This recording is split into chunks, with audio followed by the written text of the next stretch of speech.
All right, well, it is a couple minutes after 8:30, so let's go ahead and get the show on the road. And as other folks join in, they can kind of jump in with us midstream. So I would like to welcome everybody to this session this morning. It's kind of a continuation of our Re-engaging the Rural Economy series that we started back in May, focused on winter strategies today. As we know, that's high on everybody's minds right now. So we had such a positive response to the first series of 7 sessions that we did back in May that we wanted to put together some more to finish out 2020 here. And we have 3 really good ones lined up to close out the year here. And as you know, and some of you are very familiar and participated in our last ones, you know, this is really intended to be a discussion, sharing best practices, that sort of thing. Focused on winter strategies for small businesses as we step into the challenging Michigan winter season. Unfortunately, in a lot of ways, it feels like we're kind of back right where we were back in the spring with spiking COVID numbers and increasing restrictions. But that said, these sessions are all about helping our rural economies be as resilient as possible and as prosperous as possible amidst all the challenges out there. So I definitely encourage you to check out our sessions from May, as they're very relevant and impactful again. And we'll send a link to those recordings in our follow-up email to this session. Those topics focused on a wide array of business sectors, including manufacturing, HR and talent, community leadership, independent retail, dining establishments, service businesses, and also rural tourism. My name is Travis Alden, Director of Business Development at The Right Place and the lead for our rural team. As a quick intro for today, really the purpose of this virtual roundtable is twofold. We really value connecting with our peers and wanting to connect all of you together, not just locally, but regionally. We all work in rural areas of West Michigan and certainly have lots of things in common. So today, let's learn from each other. The intent for this session is to be an interactive discussion, not a sit and get webinar where you kind of tune out. The more we can share ideas and what we're doing to be successful, I think the more valuable this time will be for everybody here. And second, the discussion in today's session will help our rural economic development team at The Right Place in identifying current industry and business challenges in response to COVID-19 and further direct our work as we seek to provide resources based on the challenges identified in the conversation today. We really value collaboration at The Right Place, and especially for our rural efforts. I'm sure most of you are aware of the map there on the right-hand side, that the state of Michigan is broken into 10 prosperity regions. Region 4 there on the west side, you know, that's where we live and work. And then the map there on the left-hand side, that shows the 13 county Region 4. And the red counties there are the ones that The Right Place serves directly. So you can see 5 counties outside of Kent County. At this time, I'd like to introduce our small but mighty rural team. They're probably sick of me calling them that, but man, they're doing some awesome stuff in the rural communities that we serve. So Julie, Jody, and KJ, you guys want to introduce yourselves real quick? Sure. Good morning, Julie Burrell, supporting Newaygo County. Morning, Jody Nichols, serving Lake and Oceana counties. And Kathy Jo Vanderlaan, I'm feet on the street in Montcalm County. Awesome. And you know, I want everybody to know in this meeting today that these 3 are fantastic resources, and they work hard every day to help businesses and communities in their counties prosper. So don't hesitate to reach out to them at any time if they can be of any assistance. I mentioned my name's Travis. I'm the Director of Business Development at The Right Place. 2 hats. Like I said, I head up our rural team, but I also do the direct economic development services for Ionia County as well. And then we are very pleased to have our special guest co-hosts here today, Scott, Robin, and Leigh. Do you guys mind just introducing yourselves real quick? Sure. Oh, go ahead. Go Scott. ahead, Leigh. Go ahead. No, okay. My name is Leigh Young. I'm with Michigan Main Street at the Michigan Economic Development Center. Michigan Main Street is a program to support communities that are trying to revitalize their small downtowns or commercial districts. Gotcha. Good morning, everybody. My name is Scott Faulkner. This is my daughter, Carmen Faulkner, first generation, second generation Riverstop Cafe in Newaygo, Michigan. Good morning. Awesome. Thanks so much, guys, for being here today. So just a couple of housekeeping rules just before we kind of dive into things here today. So please, just kind of as a default, just keep yourself on mute during discussion just to limit background noise. We had about 45 folks registered for today. So just to kind of keep things going smoothly, if you have any questions that come up during conversation, just go ahead and throw them in the chat, and I'll kind of try to moderate when we get to the Q&A session. But once we get to that point, it's kind of open table, round table, that sort of thing. So discussion is where really the magic happens in these, as far as I'm concerned. If you do have to exit the meeting early, you may do so. We'll be following up with all attendees for feedback as well, including a link to this recorded session once we get it online. We're going to do our best to keep this to about an hour, but we have had a couple of times where the discussion has been so good at the end that it kind of trails a little bit longer. So if we do go a little long, don't feel like you need to stick on. But if we do go if we do go long, that's not necessarily a bad thing either. When I do get to the moderating Q&A thing, if I call on you about a question, just please briefly introduce yourself with your name, organization, and location, and just make sure you're unmuted when we get to that point. So just to kind of lead in, as someone who previously owned a downtown specialty retail store up in Manistee, I can definitely attest that especially in West Michigan, where our summer season is so popular, winters can be a whole different animal. And I know I'm preaching to the choir there. Add into the challenges of COVID-19 and what that's meaning to our small businesses. It could really require innovation and creative thinking to make this winter season work for small businesses. I'm really looking forward to today's discussion as one that'll help everyone navigate this challenging time and hopefully arm us with some great ideas and inspiration moving forward. So Julie, why don't you introduce the Faulkner Crew, and we'll go from there. Sure. So as Scott and Carmen already introduced themselves a little bit, they have a family business in downtown Newaygo, which I think is really kind of a staple anchor type of an organization, the Riverstop Cafe. It's been there for quite a long time. And throughout the pandemic, I've kind of seen some really positive outcomes that they've been able to create. And so I asked Scott if they would be willing to kind of share their story a little bit with everyone. So Scott and Carmen, take it away. Sure. Thanks, Julie. Well, for those of you that have not been to Newaygo, it's a small town, about 2,000 people. And as Travis alluded to, it's hyper seasonal, meaning that, the summertime, it's booming. You're standing in line to get in. And in the wintertime, it's not that at all. And we saw a lot of interesting dynamics occur over the last year. The business has been in place since 2000 and was actually in place since 1995 at another location. So as Julie mentioned, it's a pretty well-established restaurant. We've always been kind of known as a lunch place. It's a historic structure, seats about 50 people inside, additional 50 outside in 2 patio areas, which proved to be really beneficial given COVID and especially in the summer months. The restaurant is actually owned and operated by my wife, who's a little camera shy. And so I got volunteered this morning, and Carmen's been in the business since she was a child laborer. After elementary school, she'd come down the hill and work in a restaurant.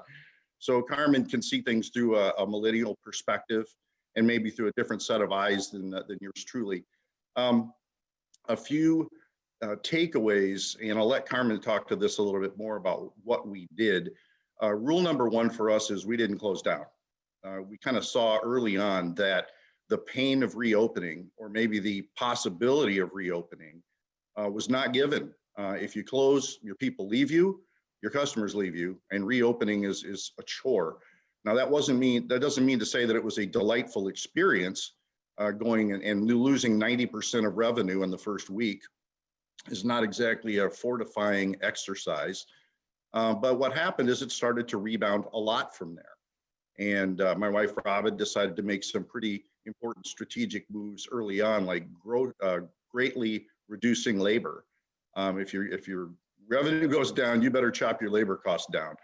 And so that's what she did. And it bounced back rather nicely.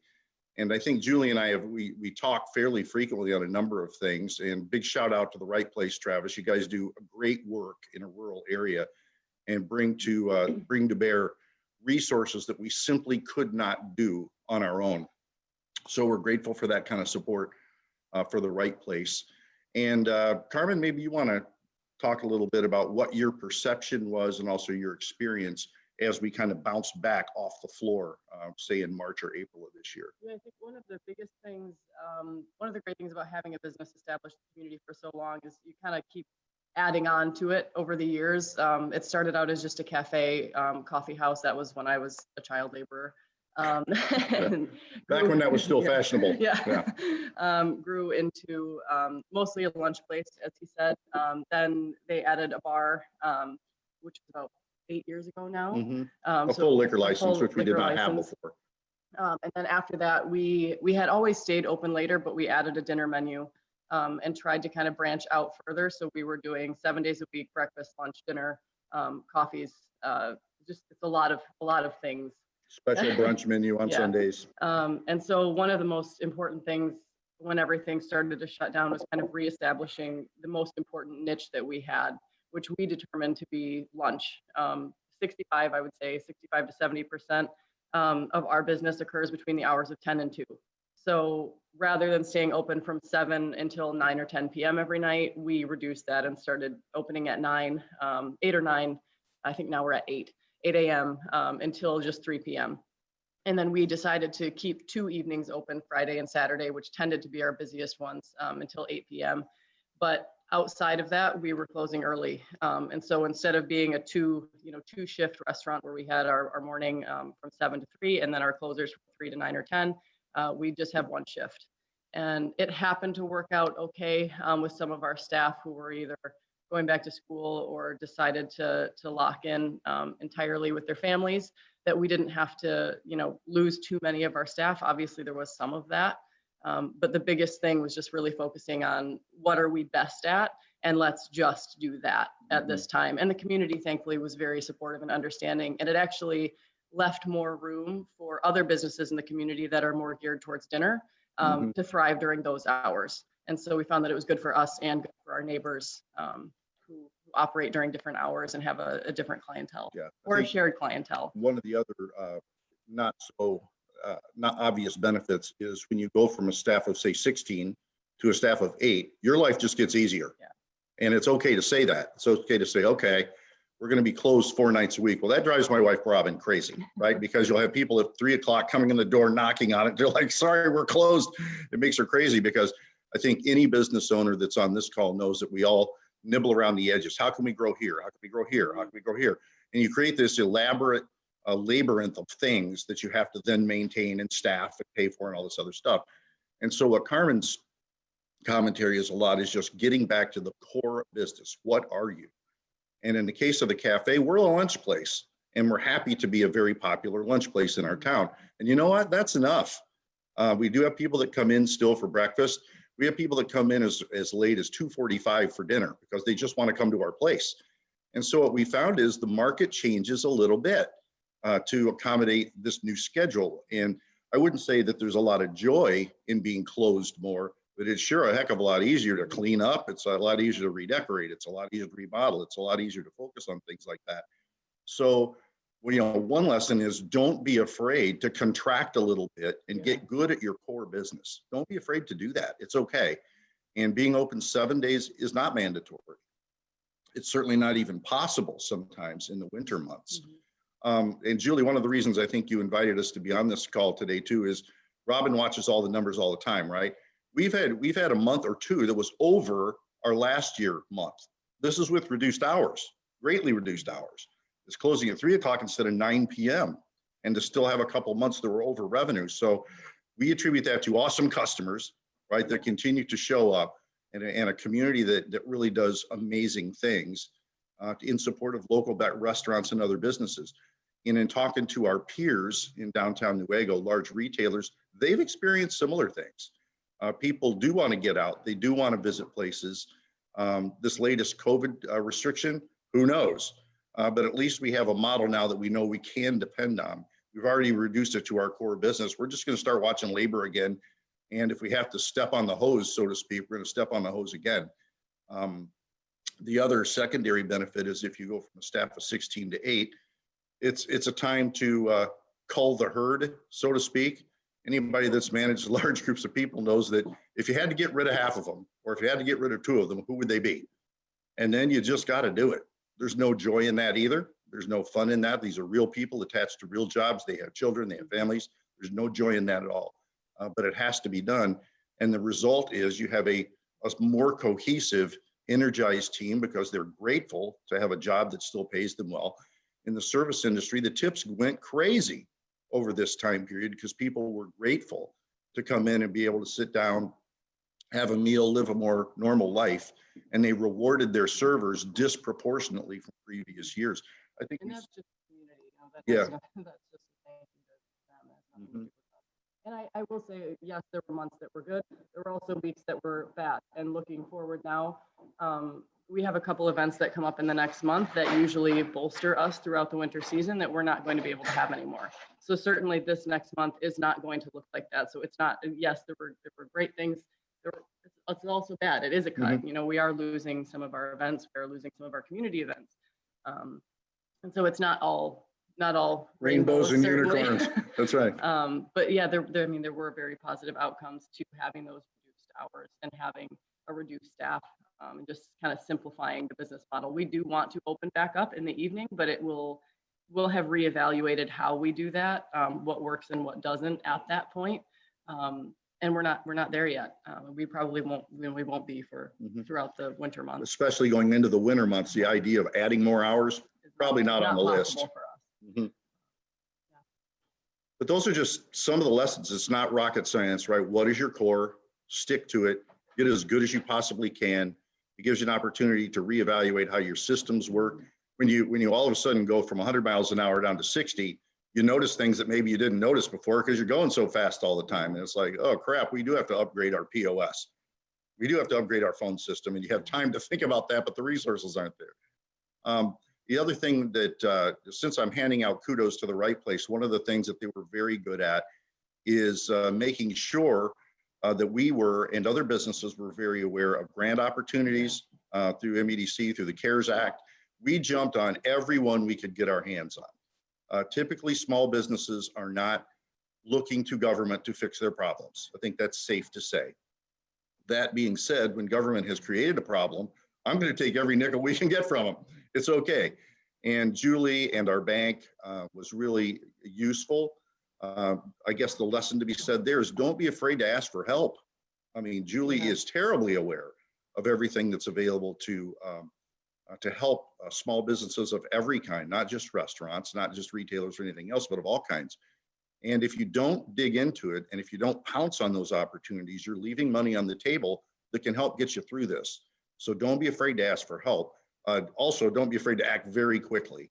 I think Julie will attest to this, that when opportunities come up, we will, you know, if it goes live at noon today to ask for grant money, we're going to be there at 12:01, pressing the submit button if we can, because these opportunities come and go quickly. And so our advice to other businesses is look for those, act on them quickly.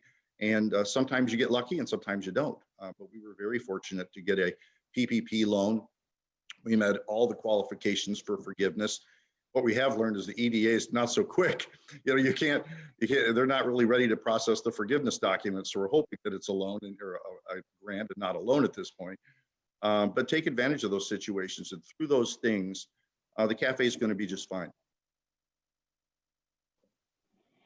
Awesome.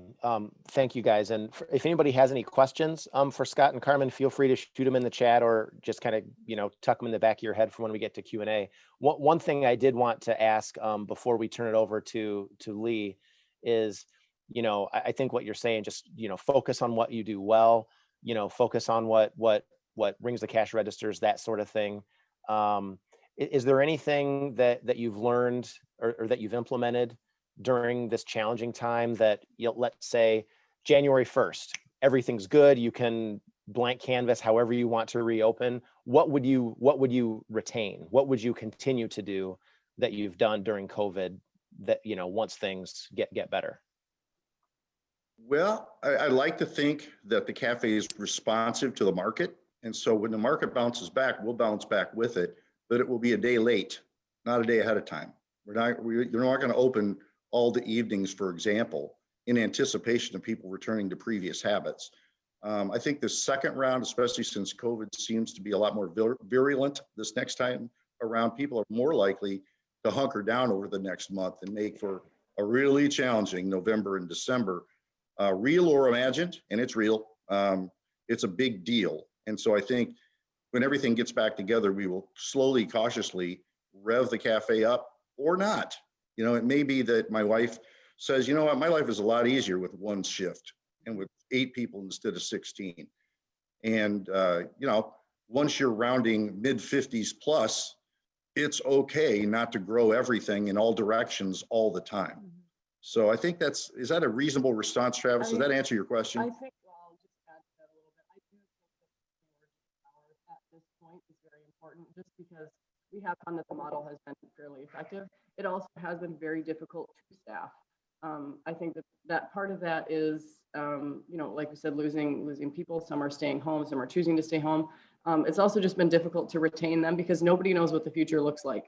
So even right now, when throughout the summer, as we were trying to hire, it took a long time to get new staff in place. I don't think that if things went, you know, turned around perfectly on January 1, that we would be able to refill our staff quickly. It's just not possible. We haven't been able to get the people and people who are interested in staying long-term because the future is so unclear. So I would say retaining that kind of locked in model for the moment, and then being more intentional about how we open. Do events work really well for us instead of just being open until 10 p.m.? Are there things like that we can push that are more specific versus just being open and trying to do everything all of the time? So yes, we will, you know, we're going to stay open 7 days a week. If we can target a brunch menu versus a dinner menu, then that's what we're going to do at this point. And I know that across all industries too, one of the great challenges is all of a sudden people have kids at home. Yeah. It used to be in school, right, Julie? And so all of a sudden, you know, Julie's in their recently remodeled office in the basement of her house because she has to. And that's true in our case, right? I mean, you have a lot of people that would just come in and work lunch. Well, if their kids are home, and especially if they're elementary school age, they can't do that. So that compounds the staffing issue markedly and makes it much more difficult to radically expand, Travis, even if the market bounces back on January 1, the rest of the world isn't. So it's going to be an interesting ride. Just have to be conscious of those dynamics. Yeah, and one thing I know that I'm kind of distilling from what you're saying kind of in a general sense is, you know, you hear all the time, you need to take time, not just working in your business, but working on your business. It sounds like that is something that has afforded you guys the ability to do that, is kind of look critically and examine and that sort of thing. So, yeah. I think that's a good segue, because I think that working on your business, not just in your business, is something I picked up when I was a Main Street director. So I guess that's a good segue over to Leigh with the Michigan Main Street Center. She works throughout the state, primarily in smallish communities with traditional downtowns, and has a lot of good information to share, some best practices they've picked up and that sort of thing, specifically for kind of weathering the winter months. So Leigh, you want to take it from there? Yeah. Thank you so much for having me. I put together some slides to share. This season, we put together a COVID-19 response winter strategies guide to help our downtown managers and small businesses within these Main Street districts kind of put together response to COVID-19 as cases are rising, but also for long-term planning, since winter is something that is permanent and comes around every year in Michigan. So this guide has many different contents. There are principles of winter city planning that communities can take and use for the short term and long term. But the real meat and potatoes of the guide is winter strategies for downtowns and small businesses. And then we also have many different helpful links and resources and examples of what communities and small businesses are doing throughout the nation, and also in Canada, since they have a similar climate as we have. So I've put together just a couple of slides about some of the key strategies that I've seen communities and small businesses doing throughout the state. So the first section is strategies for storefronts and marketing. So I think it's going to be really important this year that our windows and storefront decorations are decorated for the holidays, but also are decorated throughout the entire winter to just bring that atmosphere into our downtowns and into your business, to make it look like you're open and you're thriving and you're a welcoming place to be. Some small businesses throughout the state are doing what's called sales windows, where they're actually decorating their storefronts and putting product and information about how to purchase the product right directly in the window, so that people don't even have to enter the store, but they can window shop. Another way to do window shopping is business owners are putting QR codes on windows so that people can scan the QR code and get a link to your online shop and see exactly the types of products and specials and promotions that you're running. Another strategy is to just create positive winter themed marketing for your storefronts and sales. And again, throughout the entire winter season. So some small businesses have profited by providing community winter branded merchandise. I know a lot of small businesses have done community branded masks. So this is the same type of thing, to do community branded winter merchandise. And then also develop winter themed specials, sales, menu items, and products. There's a lot of small businesses that are, especially now through the holiday season and shop small season, doing special sales that run on every Tuesday of the week, or folks are doing 12 days of Christmas and things like that. So definitely thinking about what types of specials or different products you can highlight throughout this winter season will be key. The next is some design considerations. So the Small Business Association of Michigan announced their Winterization Grant that opens today at noon. So certainly some of these strategies could be helpful in thinking about that for outdoor activation and safety. So the first is outdoor patio winterization. So you want to think about lighting, especially since in the winter months it gets dark around 4:30 or 5. Wind buffering is something that is going to be crucial. So you can use very inexpensive things like evergreen vegetation, straw bales, and even snow to buffer around your winter patio. Use of warm materials is key. So think about, if you have metal chairs, how you can retrofit those with furniture cushions to just add that warmth. And then think about fire pits or heaters. I know a lot of people are using those propane heaters. I've actually heard that there's a shortage of being able to procure propane heaters. But one community, Saline, is actually using table heaters, where there's actually a heater around in the table that allows the warmth to be where people are sitting as opposed to up above them. And then also think about overhead coverings. I know we can't, like things like igloos and things like that are not necessarily as safe this year, but just thinking about how you could get an overhead covering with one side to buffer the wind. It will make it feel a lot warmer if there's something over folks' head. Then for snow management, snow needs to be maintained and properly stored in front of and around your storefront. And this year especially, take special care around curb cuts and the parallel parking spots in front of your business to make sure that customers have access to the sidewalk. And then continue curbside pickup and delivery. That's going to be key, especially in this next 3 weeks with the new governor's orders. But I have also seen some communities incentivizing curbside pickup. So it's a promotion like, if you buy $25 worth of products through curbside delivery, we'll give you a $10 gift certificate. And that's through the community's downtown management organization is funding that. And so it's not just on the small business to provide that $10 gift card. So if you could think of ways to partner with other businesses so that you could start incentivizing curbside pickup and delivery, that's also a good strategy. But really the key with curbside delivery is making sure that snow is managed appropriately. So some strategies for holiday shopping.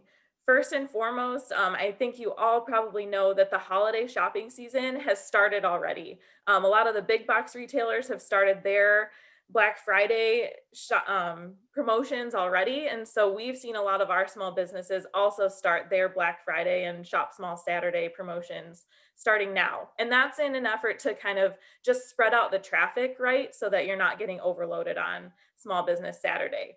Another way you could do it is, we've seen a lot of small businesses have great success with doing Facebook Live.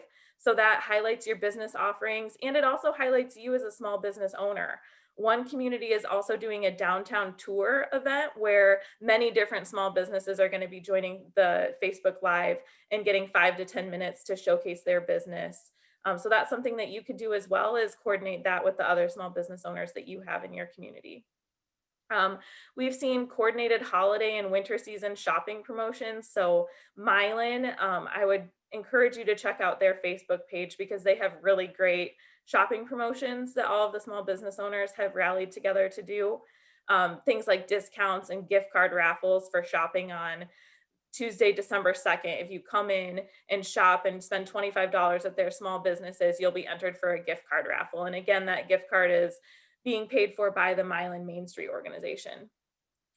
Also, like I mentioned, the extended shopping season. So not only before the holiday, but after the holiday in January and February when things get really bleak, think about what you can do to extend shopping and bring people to your business, or do things like Facebook Live. Sault Ste. Marie, when during the height of the first round of the pandemic, they did a Facebook Live when things were really shut down, and one business owner made $4,000 that night. So it is a really good way to showcase your business. And then also consider adaptations for Small Business Saturday or other holiday shopping. Think about how you can do outdoor retail. Northville has actually put shelters in their community to allow business owners to showcase some of their retail outdoors, obviously taking into account social distancing, but you could also do things like shop by appointment. You could do cultivated gift guides where you're putting online different ideas for men and women, to for kids, for teens, just any ideas that you could provide for gifts for people looking to buy gifts. And then also e-commerce and online shopping. And I'm sure you've heard how important getting an online shop and e-commerce will be, but I can't stress enough how important it will continue to be. I wanted to share that we have our MichiganReopenMainStreet.com website. This has strategies for COVID-19 response and recovery for businesses and for community organizations. We're constantly updating this, especially the resources section. So our winter strategies guide is on this website in the resources, but this also has other strategies that your small business and community can use as we go back into what looks like might be a trying time. So this is my contact information. I also wanted to share my coworker Joe Frost's contact information, as he has helped me with this guide and we've really worked on it together. So if your business or organization has any questions related to winter strategies, reopening, please feel free to reach out to us at any time. And that's it for me. So I'm going to stop sharing and happy to take any questions. Yeah, thanks, Leigh. That's good stuff. I know that was just a handful of kind of highlights, but I've gone through the strategy guide itself. There's a lot of stuff there. It's pretty robust. That's available for anybody, right? Is that Yes. on the Reopen Main Street website? Yes, it is. That guide is available on the Reopen website. Joe and I also did a pre-recorded webinar. So the guide focuses a lot on what community and downtown management organizations can do to support winterization. So I just took out what strategies we had for small businesses. So it has many more strategies that I didn't even cover. Gotcha. And we'll make sure we link to that in the follow-up email that goes out to everybody. So good stuff. Perfect. Thank you, Leigh. And both Scott and Leigh referred to today at noon, the Winterization Grant that opens today at noon. Sherry from the Small Business Association of Michigan is here today. Sherry, anything you want folks here to be aware of about that grant program or anything like that? Well, absolutely. I wanted to just really point out, this grant isn't for everybody. It's very specific to, restaurants, bars, wineries, banquet centers, retail stores, gyms and fitness centers, local governments, including in cities, townships, villages, and counties that provide common space for businesses, and commercial property owners who provide common space for tenants. Some of the ideas that they have given us to share are temporary structures to cover outdoor seating, And it does have to be temporary. It cannot be a permanent structure or they will not reimburse you for that. I have had an executive director of a chamber tell me that you really need to be careful if you're considering like tents or igloos. You may want to check with your specific health department, because some of the health departments are saying those are just like being in the restaurant because they're enclosed. So you may want to check with your specific health department before you go ahead and invest in those. But portable heaters, portable temporary lighting, outdoor furniture and tableware, outdoor cooking equipment, fencing, dividers such as planters, hangers, or plexiglass panels, and electronic menu access and upgrades necessary to increase capacity for carry-out and delivery services. So if any of those things are something that you could take advantage of, please, that grant application opens up at noon today. You can go to sbam.org/weather, and I'll put that in the chat as well. And that's going to give you, I mean, I could sit here and read off the little flyer that we have, but if you go there, it's going to show you everything that we have. It's going to give you suggestions. It's going to take you to the application as well. And if I can help in any way, please let me know. And just to clarify, time is of the essence because it's a first come, first serve program. Yeah. Yes, it is. And the grants are from $1,000 to $10,000. And you do have to get them right away. You have to use the money by December 30th. I'm going to double check that. Yes. You have to submit your receipts for reimbursement. Purchases must be made between August 1st, 2020. So if you've already done some things, you can get those receipts, and those are applicable as well. They have to be done between August 1st and December 30th, and all receipts are due no later than January 15th.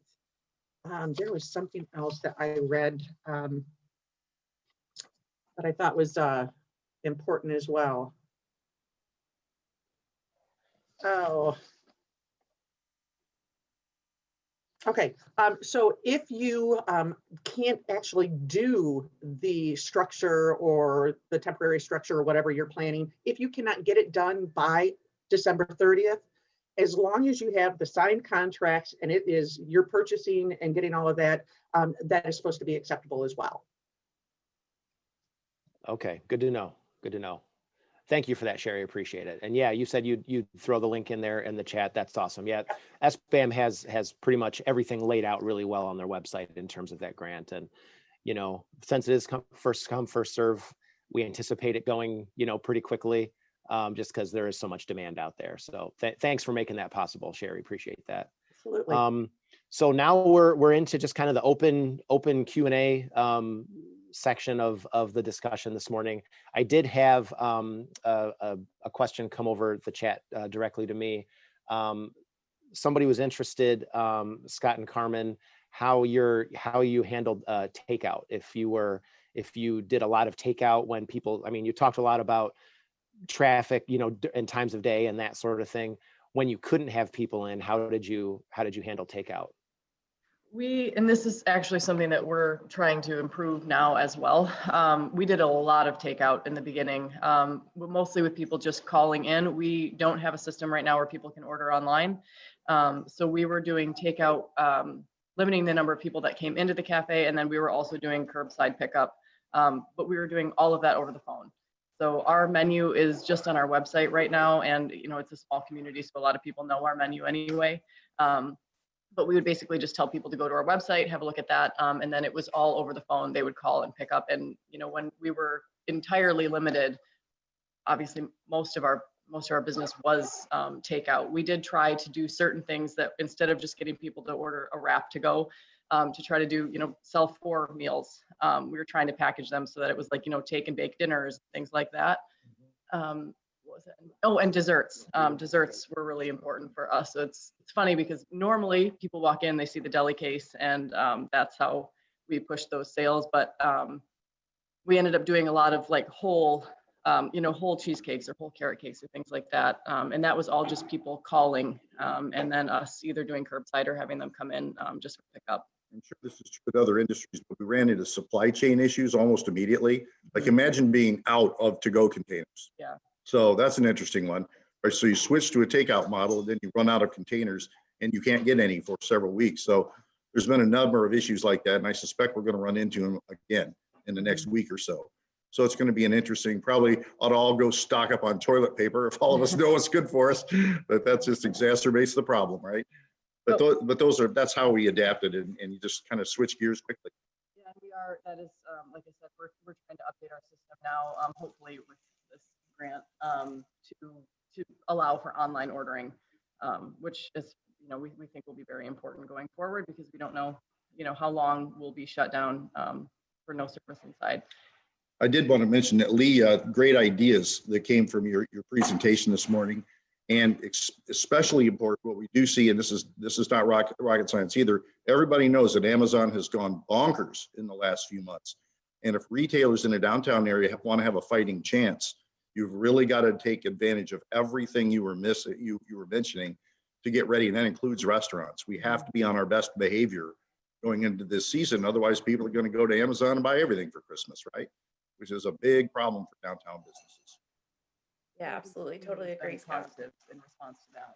Yeah. And just being vocal and asking as well. We communicate with our,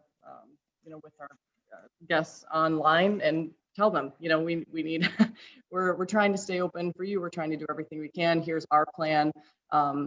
Shop local. And people have been fairly responsive to that, which is great. Yeah. You mentioned you guys were looking at implementing online ordering. Is there a certain, this is where you're getting above my knowledge point, but is there a certain platform that you guys are looking at? Or maybe Leigh, is there a platform for online ordering or e-commerce that you're seeing a lot of small businesses be like, oh man, this is plug and play. This was so easy to implement in my business. It's really integrated, Travis, they're like integrated with a point of sale system so that your menu's there and it automatically, for example, in a restaurant, you go online, you place your order, it goes immediately to be processed to the kitchen. Those are the best. And the more contemporary systems will do that. The issue we had at the cafe is we have a legacy system we put in about 8 years ago, and it's a boat anchor by comparison to what other new systems can do. So putting in a new POS with that kind of online capability is really critical for us going into the winter. And Toast is one that's local. Yep. And that has been coming up on our radar specifically. Yeah, I've seen a couple other local places either use the Toast or Cake is another one. And I'm not sure. I think one of those are integrated with like Gordon Food Service. So it kind of, That's Toast. Okay, Toast. That's good. And then Travis, I don't know if you have any other questions that are waiting, but there was something else I wanted to share from another business that I've seen some success with. Do you have any questions? Yeah, go ahead.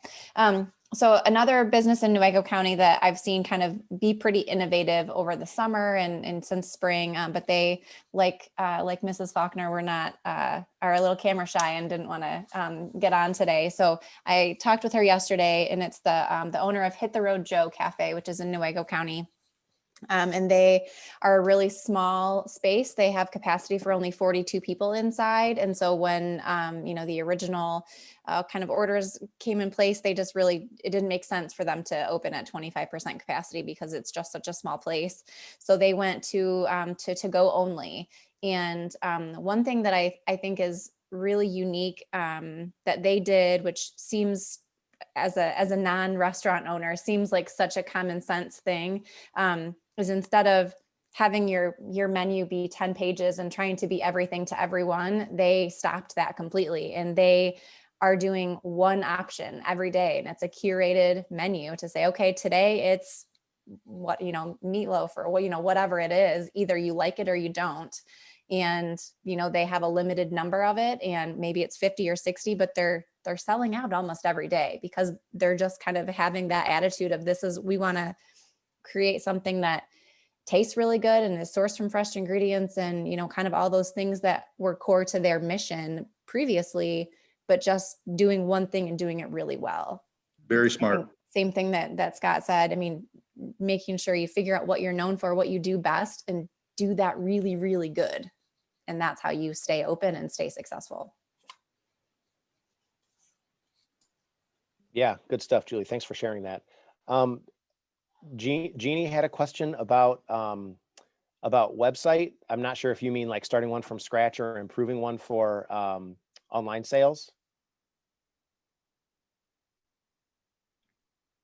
The cafe has a website now. I'm sorry, it's for somebody else, right? Sorry, Chuck. Oh yeah, Jeannie Millard had that question.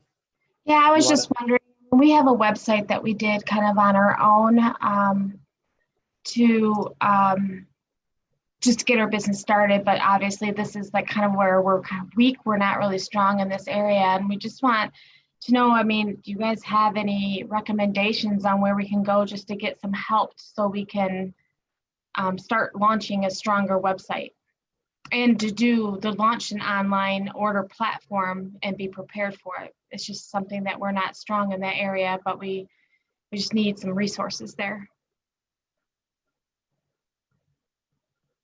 I think that's a right place question. Yeah, the Small Business Development Center has services and resources for website help. So you might contact your regional director.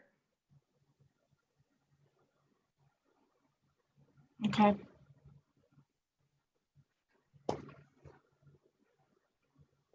Were there any? I can get you connected with that, Jeannie.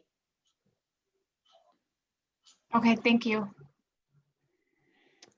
Any other questions that folks have for our folks today, or are there anything that anybody wants to share in terms of, this is what we've done to kind of stay resilient. This is something that we kind of experimented with.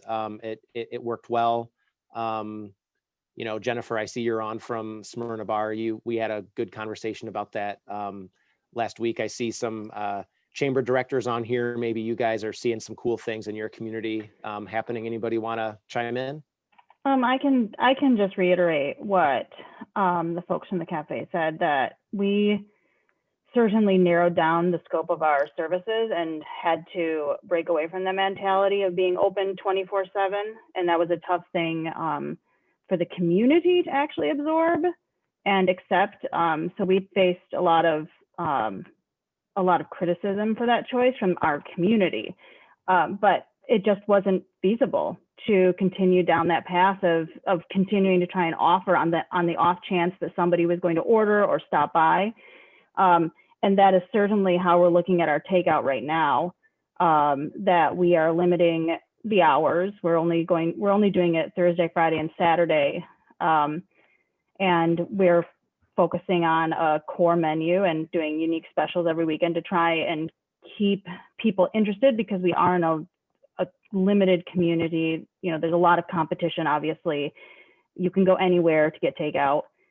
So we have to provide something that we're going to be the best at. And then I just also wanted to comment on the Winterization Grant and just share my own sentiment of how stressful it is to try and figure out how we're going to survive this winter, because the nature is we are in Michigan, it's cold. And at what point do you just put the brakes on and just say, it's not worth it? We cannot do this. Like, I think all of the suggestions to create wind barriers and create spaces and try and increase warmth capacity are great suggestions, but at some point you just have got to, I just question, is it even feasible? Should we even bother to do this? Yes, we want to remain relevant. Yes, we want to stay on people's radars. And we certainly don't want to lose our core audience to somebody else who is able to, move faster or already has an outdoor deck. But it's a lot of stress. This is not an easy time for any of us. And, we can only see what the next few months bring, because even though we could apply for igloos and right now, yes, you can't use them for the next 3 weeks. Who's to say if in 4 weeks you can? They may keep that restriction in place. Right now they're saying no igloos, but in 4 weeks, are they going to let up and say yes? And do your customers really want to sit outside when it's 40 degrees in your igloo and you're trying to, fight it with a heater, and then all of a sudden your electric bill is $1,500 for that month? I don't know. It's Or you're dropping $1,000 a month on propane now, right? yeah, exactly. And or you're trying to figure out like, oh, am I going to have it, you know, hard? Am I going to have new lines run? It's just a tough time. There's no easy answers for any of us, and I sympathize for all my fellow restaurant owners. These are livelihoods. These are families. So it's not easy. And it's tough because that's one thing that we all talk about. I mean, I know I'm preaching to the choir, but you know, the reason that you do shop small and the reason you do go to the locally owned restaurants and that sort of thing is for the experience. And when, you know, when you're confined to your experience being in a styrofoam container, you know, you lose out on your competitive advantage, and that's challenging for all of us, definitely. And Travis, the other issue that restaurants face too is the folks that have higher priced menus, you know, sit down restaurants with $30 meals and so on. Nobody wants to pick up a ribeye steak in a styrofoam box for $35. Isn't going to happen. Exactly. You can't do that. Yeah. Yep. We were going to do 24-ounce porterhouses last weekend, right before the shutdown. A 24-ounce porterhouse and scallops do not travel in a container. Like, so they're, you know, it's essentially, you know, a loss. So yeah, it's tough. That we've been trying to, and actually we have failed to do, I think that's really important, that we need to work on more, especially now that we're closed right now, is communication and clarity with the community at all times. We have not done a good job of keeping up with our social media to say this is our menu if it's limited, or, you know, whatever it is, but having that available all the time. Email, we need to print menus so that we're sending them with every to-go order that we have, just so that people know exactly what we have available all the time. That's something that we need to work with. We're also trying now to be a little bit more, to try to make an experience. So like with dinners that I was mentioning that might be take home, I'm working on, you know, getting little cards with our logo on it, or with drink cards, so that we're actually sending something with them that is, it's not an experience, but it seems more personalized than just a to-go container. Something to note, if any of you restaurants are Gordon customers, they have teamed with like this promotions company that will do QR codes for you and then create and upload your menu onto a unique QR site. So you can use that as a promotion. We're in the process of doing that, and they will do it as many times as you need. So if your menu changes every week, all you do is email it to them and they upload it. Now, obviously, if you're printing materials and you're sending it home, you know, we were doing it because we thought people were going to still be able to be inside. And we were going to have the QR codes on our tables, but there's probably myriad applications, and there's probably other services this group uses, and it's called like VIP something. But if you have a Gordon rep, they will point you in the right direction. I don't know if Cisco has something similar, but they will produce like stickers for you. They will produce the design of stickers, and then you can have them locally made. So there's things like that you could take advantage of. Interesting. Thanks for that, Jennifer. We're getting close to 9:30 here, but Tyler, you brought up a good question. What if place and experience for restaurants is just shifting? You mind elaborating on that at all? Yeah, none of us have a crystal ball, and that's why we're here, because we're talking. But what if place and experience is just shifting? I mean, so for what we do with experiential education for kids is, and adapting is saying, okay, school administrators don't, there's a lot of lack of control. And so it's like, I think all of us are kind of defaulting to what can we control? And then like controllable. So like I went deer hunting. And that was one thing I could control, and I missed the biggest buck of my life. And I was like, come on. But when you think about it, it's like, that's something that administrators could control. And so it's like, we're bringing the experience to them now. So it's shifting. So the experience is still there. It's packaged differently, but the place is shifting.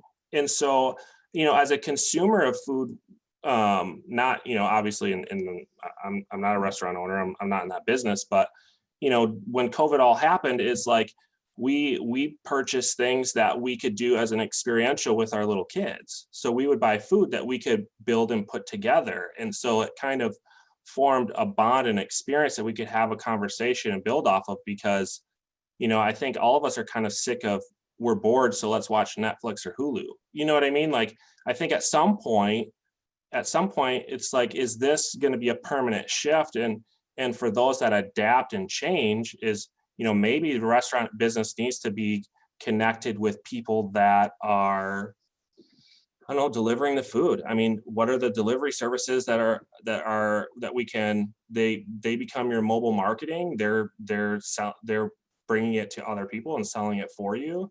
And then, as you weather through the storm, then when you get past it, your place is still there. So then it shifts back to you. But I think that's a really interesting thought process, because no matter what, consumer confidence in restaurants as a safe place to be physically is going to be eroded for a very long time. This is not going to bounce back, period. And no matter, and it doesn't mean that their confidence in our ability to keep their food safe has eroded. It doesn't mean that their confidence in us as community members has eroded, or those types of things. But our physical space is simply unsafe until all of us can get magic air handling systems and ionizers and create these isolated dining experiences, and that's just not feasible. So it is a huge question mark. Like, what is the reality of adapting to that? I don't know that during the winter months. There's much simpler answers when the weather's pleasant. But right now, it's really tough. And it's really tough to look down the road for the next year and a half, as we are pretty sure, things are still going to be around, and figure out like where what's our place? Where are we going to be? And how on earth are we going to keep our customers? And one of the comments will make that great input, Jennifer. One of the things I think we all have to stay focused on is designing a post-COVID-19 world, because we are going to get through this. This isn't the end of civilization as we know it. And if we keep our eyes fixed there versus the next 30 days, I mean, I know you still have to make payroll. You still have to pay your bills. I get that. But we better be thinking in longer term than we are. There are 2 vaccines that are coming onto the market that show a lot of hope and promise. And, we just have to buckle up and hope for the best to keep those doors open as long as we can. I agree, but I do also completely understand what you're saying, Jennifer, with just how is this going to change the way that people look at dining, and about those spaces being safe. How do we, if I were to start over with the business, how do I arrange my tables in a way that people will be confident in for a longer period of time? Yes, after post-COVID, but now in 6 months, if there's something else, just working on spaces that are more comfortable long-term. Yeah. I do think that's a great point. We saw massive increases in people wanting to sit outside, even when it was cold and crappy. Yeah. And they just wanted to be, it was perceived as being a safer place. And we Jennifer. have taken, taken those things down, as you said, like the fact that people don't want to sit outside right now. We do have heaters, but when it's 40 degrees, people aren't lining up to sit out there. When it's 20 degrees, I mean. But we're not in Florida, next week. Yeah. Well, thank you, everybody. We're right at about 9:30.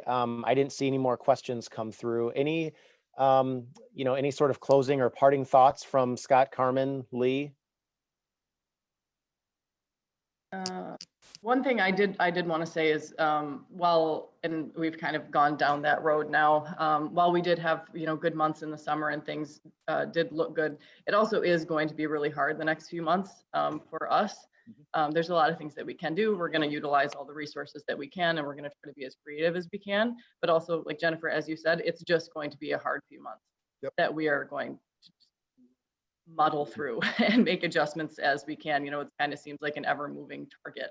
We're going to try to be positive and try to utilize those resources. But it's just hard sometimes. And I think it's critical to look at consumer fatigue as well. I mean, everybody is exhausted. It is a totally different time than the first time around when we were all shut down and people excitedly rallied around us. That doesn't mean that support still isn't there, but we're coming up on the holidays. People are, giving in myriad ways to myriad organizations that deserve and need help. Families are in crisis, and it is a different set of circumstances that we are facing to get our slice of the pie without, overtaking somebody else. Yeah. And that's a really tough thing to absorb and like deal with. And I believe our restaurants are more than just a business, it's part of our community. So, you know, it's not just like take and take away from somebody else too. For sure. Leigh, anything you want to add? Yeah, I would just say that through these times, even though as tough as they are, there's a lot of creativity and innovation to be had and to be seen. So I would encourage you all to just continue to muddle through, like Carmen said, and take away the things that even through these times can be permanent and make your business better. And best wishes for this season. Yeah, I think I can speak for everybody that we're pulling for you, and we want all of our small businesses to be able to weather through the storm of this winter and COVID, and be as prosperous as possible on the other side. We're all pulling for you. That's for sure. So with that, I do want to thank everybody for being here today. Scott, Carmen, Leigh, Sherry, Jennifer, everybody, thank you for your insights today, for your perspectives. Definitely appreciate that. Gave us a lot to think about and a lot to kind of digest as we move forward. Thanks for the opportunity. Yeah, thank Oh yeah, for sure. I want to thank everybody for joining us today. A big shout out to Consumers Energy for their generous support of this series. And like I mentioned earlier, we'll follow up with a quick email to everybody today with a quick feedback survey, a link to a recording, and some of those key links to the resources that we talked about today. One thing I'm probably beating a dead horse, but make sure you go to the SBAM website, sbam.org, if you have interest in applying for the Winterization Grant, because time is of the essence, and we're 2.5 hours from when that application opens. So good luck to everybody who decides to go after that. So remember that we here at The Right Place are here to help in any way that we can. So don't hesitate to reach out to your local team member at any time. So with that, I'll say thanks, everybody. Take care, stay safe out there, and have a great holiday season. Thanks. Thanks, Travis.